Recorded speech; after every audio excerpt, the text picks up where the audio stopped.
Assalamualaikum warahmatullahi wabarakatuh. Alhamdulillahi rabbil alamin. Assalatu wassalamu ala ashrafil anbiya'i war mursalin. Allahumma salli ala Muhammad wa ala ali Muhammad. Selamat datang kembali di channel Rio Fulana. Malam ini, kita akan melakukan sebuah perjalanan. Bukan perjalanan melintasi daratan atau lautan, melainkan perjalanan menembus lorong waktu, menyusuri jalanan Baghdad yang gemerlap 1000 tahun lalu untuk bertemu dengan sesosok jiwa yang paling membingungkan sekaligus paling memesona dalam sejarah peradaban Islam. Namanya adalah gema yang abadi. Di telinga kita, ia adalah tawa, simbol kecerdikan yang tak tertandingi, Abu Nawas. Sosok jenaka yang mampu membuat seorang khalifah sekelas Harun al-Rashid tertawa terbahak-bahak, sekaligus pusing 7 keliling. Kita kenal dia dari kisah-kisah sebelum tidur, tentang memindahkan istana, tentang menghitung bintang di langit, tentang menipu hakim yang zalim dengan cara yang paling elegan. Ia adalah pahlawan rakyat, sang cerdik pandai, yang selalu punya jawaban di ujung lidahnya. Namun, ada wajah lain di cermin itu. Jika kita mengikis lapisan debu legenda yang telah menebal selama berabad-abad, kita akan menemukan sosok yang berbeda, sosok yang tercatat dalam tinta para sejarawan. Al-Hasan bin Hani Al-Hakami, seorang penyair genius di Istana Abbasiyah, seorang seniman kata yang syair-syairnya merayakan anggur, cinta terlarang, dan kenikmatan duniawi dengan begitu gamblang, begitu tanpa penyesalan, hingga membuat para ulama pada masanya menggelengkan kepala. Dua wajah, dua citra yang saling bertentangan. Di satu sisi, seorang wali yang jenaka dan penuh hikmah. Di sisi lain, seorang pendosa hedonis yang fasih merangkai kata. Pertanyaan yang akan memandu perjalanan kita malam ini bukanlah pertanyaan sederhana. Ia adalah sebuah misteri inti. Apakah Abu Nawas seorang wali Allah? Apakah kejenakaannya adalah karomah yang tersembunyi? Apakah syair-syair anggurnya hanyalah sebuah masker? Sebuah sandiwara sufi dari jalan Malamatiyah, yaitu jalan spiritual yang sengaja menampakkan keburukan untuk menyembunyikan kesolehan? Ataukah ia benar-benar seorang pendosa besar yang pada detik-detik akhir hidupnya meraih ampunan Tuhan melalui sebuah pertaubatan yang menggetarkan arsy? Untuk menjawabnya, kita tidak bisa hanya melihat satu sisi, kita harus memanggil kedua sosok itu ke hadapan kita. Kita akan menjadi hakim dalam pengadilan imajiner ini. Di satu sisi, kita akan hadirkan saksi sejarah dengan gulungan-gulungan papirusnya. Di sisi lain, kita hadirkan saksi legenda dengan ribuan cerita dari mulut ke mulut. Dan sebagai penenah, kita hadirkan saksi batin, yaitu syair-syairnya sendiri, pengakuan jiwanya yang paling jujur. Mari kita mulai perjalanan kita. Kita buka gerbang kota Baghdad pada abad ke-8 Masehi. Bayangkan Baghdad pada masa Khalifah Harun al-Rashid. Ia bukan sekedar sebuah kota, ia adalah pusat dunia, jantung peradaban tempat ilmu pengetahuan, seni dan kekayaan bertemu dalam sebuah simfoni yang memabukkan. Sungai Tigris berkilauan di bawah matahari Mesopotamia, memantulkan kubah-kubah masjid dan istana yang megah. Di jantungnya berdiri Bait Al-Hikmah, rumah kebijaksanaan, perpustakaan terbesar di dunia kala itu, tempat naskah-naskah dari Yunani, Persia, dan India diterjemahkan dan dikaji. Di tengah kemewahan inilah, seorang pemuda bernama Al-Hasan bin Hani, yang kita kenal sebagai Abu Nawas, meniti karirnya. Lahir di Ahvaz, Persia, dari ayah seorang prajurit Arab dan ibu seorang penenun Persia, dalam dirinya mengalir darah dua peradaban besar. Sejak kecil, kecerdasannya dalam berbahasa dan bersyair sudah terlihat. Ia dikirim ke Basrah dan Kufah, dua pusat studi sastra Arab kala itu, untuk belajar dari para maestro. Gurunya, Halaf Al-Ahmar, seorang pakar sastra, memberinya tugas yang aneh. Sebelum diizinkan menggubah puisinya sendiri, Abu Nawas diperintahkan untuk menghafal ribuan syair kuno dari masa pra-Islam. Setelah hafal, ia diperintahkan untuk melupakan semuanya. Sebuah metode pendidikan yang keras bertujuan untuk menanamkan esensi bahasa ke dalam alam bawah sadarnya, bukan sekedar meniru. Hasilnya, lahirlah seorang penyair dengan gaya yang revolusioner. Pada masanya, puisi Arab didominasi oleh tradisi padang pasir. Para penyair memulai syair mereka dengan meratapi bekas perkemahan sang kekasih, mendeskripsikan onta, dan memuji kemuliaan suku. Abu Nawas datang dan mendobrak semua itu. Ia berkata, "Mengapa aku harus menangisi puing-puing perkemahan? Gantikan tangisan itu dengan deskripsi anggur yang berkilauan di gelasnya." Ia menjadi pionir genre puisi baru yang disebut Hamriyat atau puisi anggur. Dan syair-syairnya sungguh luar biasa. Bukan sekedar ajakan untuk mabuk, melainkan sebuah lukisan filosofis tentang kehidupan, kefanaan, dan pemberontakan terhadap kemunafikan. Dengarkan bagaimana ia menggambarkan anggur. "Berikan aku cawan dan katakanlah itu anggur. Jangan sembunyikan dalam nama-nama rahasia. Setiap teguknya adalah kehidupan yang tak tergadai. Meskipun di dalamnya ada penyakitku, di situ pula ada obatku." Bagi para sejarawan seperti Al-Jahiz atau Ibn Al-Mu'taz yang menulis tentangnya, tidak ada keraguan. Abu Nawas adalah seorang bonavivant, seorang penikmat hidup. Catatan sejarah melukiskan ia sebagai sosok yang sering keluar masuk penjara karena perilakunya yang dianggap melewati batas.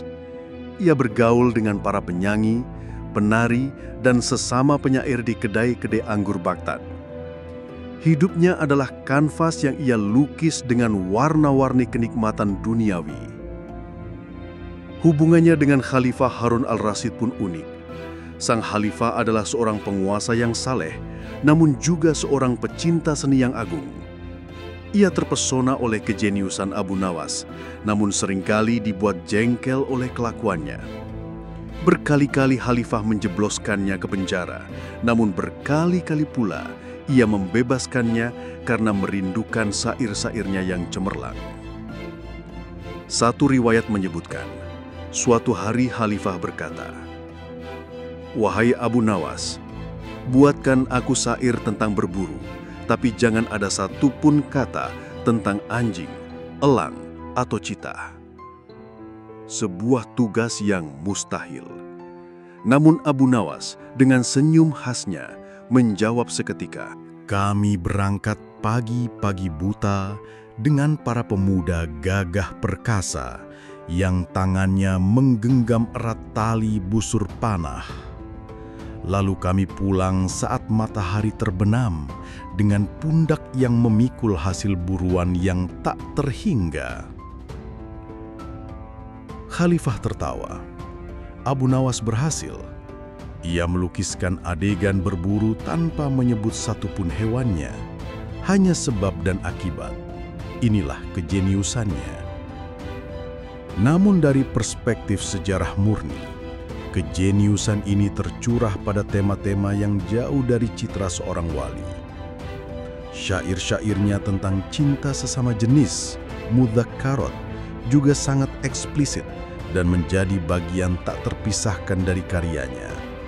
Ia adalah pemberontak, seorang ikonoklas yang menantang norma sosial dan agama pada masanya melalui seni. Jadi jika kita berhenti di sini, jika kita hanya membaca catatan para sejarawan, maka kasusnya tampak sudah selesai. Abu Nawas adalah seorang penyair jenius yang hedonis, seorang pendosa yang brilian. Tidak ada jejak kewalian yang bisa ditemukan di dasar gelas anggurnya. Tapi, apakah cerita sesederhana itu? Jiwa manusia adalah samudra yang dalam. Apa yang tampak di permukaan seringkali menipu apa yang tersembunyi di palungnya.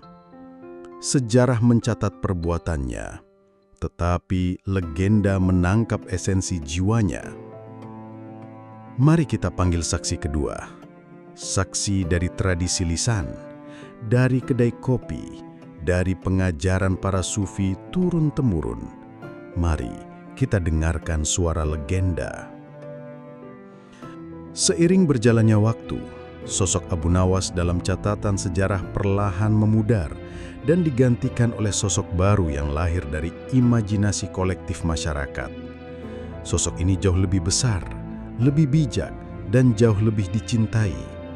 Inilah Abu Nawas yang kita kenal di Nusantara, di Persia, di Turki, dan di seluruh dunia Arab.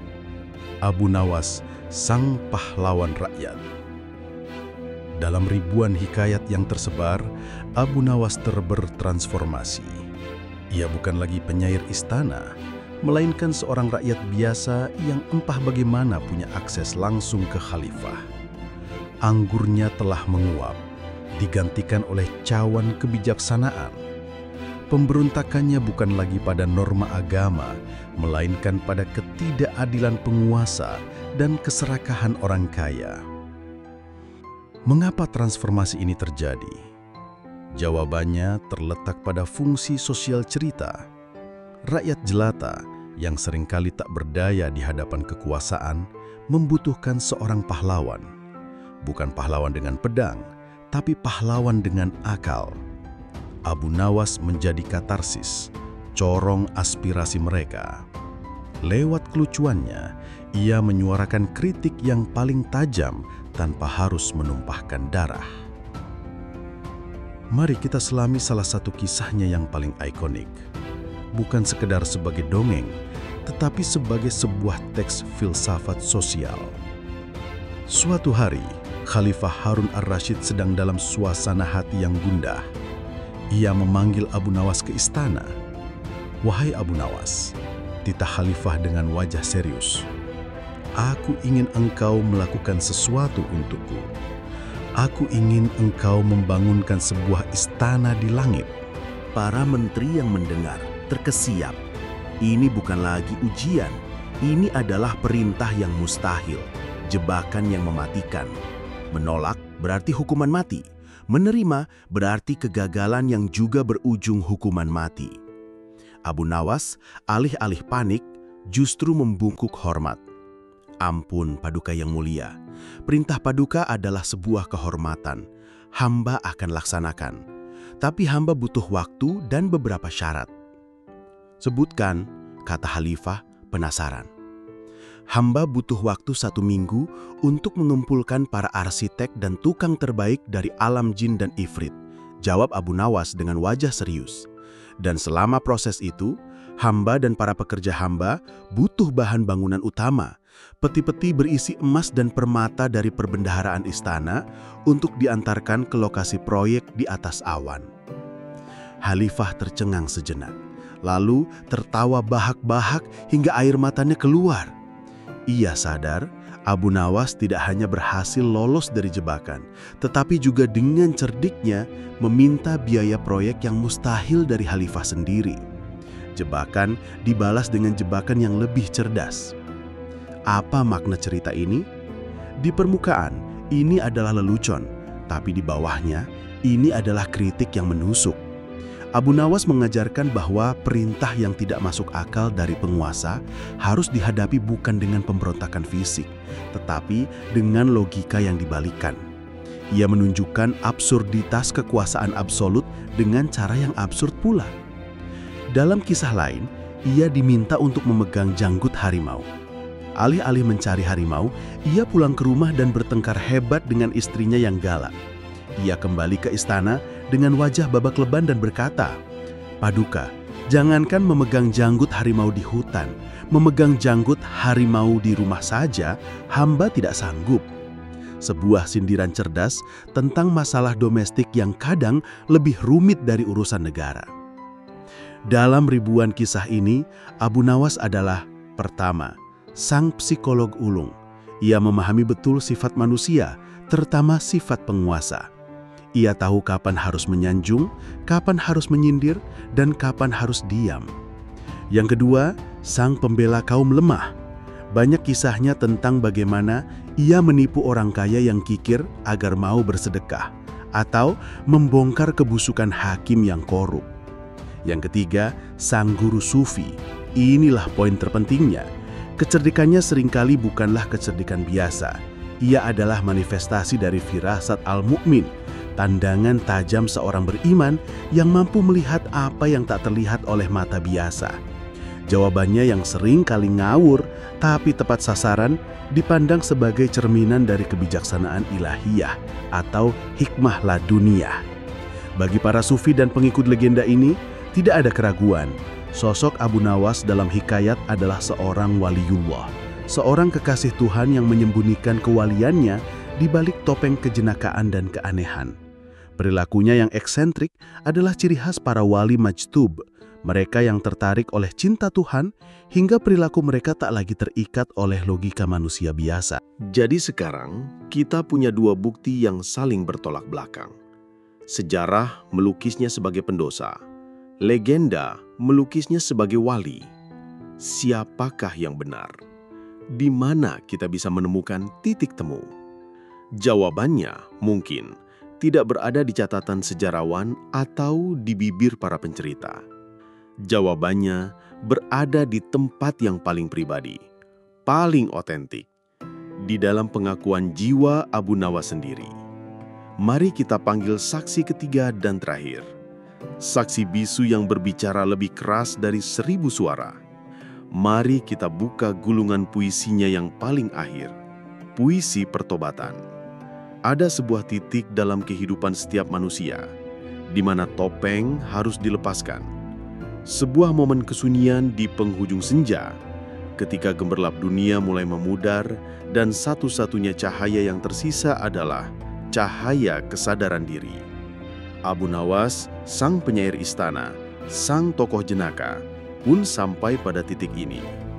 Sejarah mencatat, di akhir hidupnya, Abu Nawas mengalami sebuah transformasi spiritual yang mendalam. Mungkin karena usia, mungkin karena penyakit, atau mungkin karena sebuah hidayah yang datang tiba-tiba. Ia menarik diri dari keramaian. Gelas-gelas anggur tak lagi terisi. Syair-syairnya tak lagi merayakan pesta. Ia mulai menggubah genre puisi yang sama sekali berbeda. Zuhdiyat, puisi-puisi asketis dan ketuhanan. Dan disinilah kita menemukan mahakaryanya yang paling abadi. Bukan puisi tentang anggur atau cinta, melainkan sebuah dialog, sebuah rintihan, sebuah pengakuan dosa yang tulus di hadapan Sang Pencipta.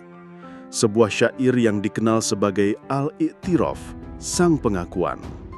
Dengarkanlah, resapilah setiap katanya, karena disinilah mungkin letak kunci dari seluruh misteri ini. Ilahi lastu lil firdausi ahlan, wala aqwa ala naril jahimi. Wahai Tuhanku, aku tidaklah pantas untuk surga firdausmu, namun aku juga tak akan sanggup menahan panasnya api neraka jahim. Bait pertama ini adalah sebuah kejujuran yang melucuti. Ia tidak berpura-pura saleh. Ia tidak meminta surga seolah-olah ia berhak atasnya. Ia membuka dialog dengan Tuhannya dengan pengakuan total akan ketidaklayakannya. Ini adalah puncak kerendahan hati. Ia sadar, amalannya jika ditimbang tak akan cukup untuk membeli tiket ke surga. Tapi di saat yang sama, ia gemetar membayangkan keadilan Tuhan. Ia terperangkap antara ketidakpantasan dan ketakutan. Fahabli taubatan waghfir zunubi, fa innaka ghafirudz dzanbil azimi. Maka karuniakanlah untukku sebuah taubat, dan ampunilah segala dosaku, karena sesungguhnya Engkaulah Sang Maha Pengampun atas dosa-dosa yang besar. Di sini, ia menunjukkan pemahamannya yang mendalam tentang sifat Tuhan. Setelah mengakui kelemahannya, ia tidak putus asa. Ia berpaling dari melihat dirinya sendiri dan mulai melihat kepada sifat Tuhannya. Ia tidak berkata, "Ampuni aku karena aku baik," tapi ia berkata, "Ampuni aku karena Engkau Maha Pengampun." Ia bersandar bukan pada amalnya, tapi pada rahmat-Nya. Ini adalah esensi dari tauhid. ذنوبي مثل أعداد الرمال فهب لي توبة يا ذا الجلال. Dosa-dosaku laksana butiran pasir di gurun. Maka berilah aku taubat, wahai pemilik keagungan. Ia tidak meremehkan dosanya. Ia mengakuinya secara hiperbolis. Dosanya sebanyak butiran pasir, sebuah jumlah yang tak terhitung. Pengakuan ini penting. Dalam tasawuf, langkah pertama menuju penyucian adalah pengakuan penuh atas kekotoran diri. Tanpa itu, taubat hanyalah di bibir. Wa umri naqisun fi kulli yaumin wa dhanbi zaidun kaifa ihtimali.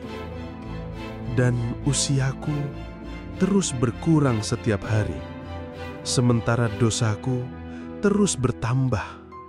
Bagaimana aku akan menanggungnya?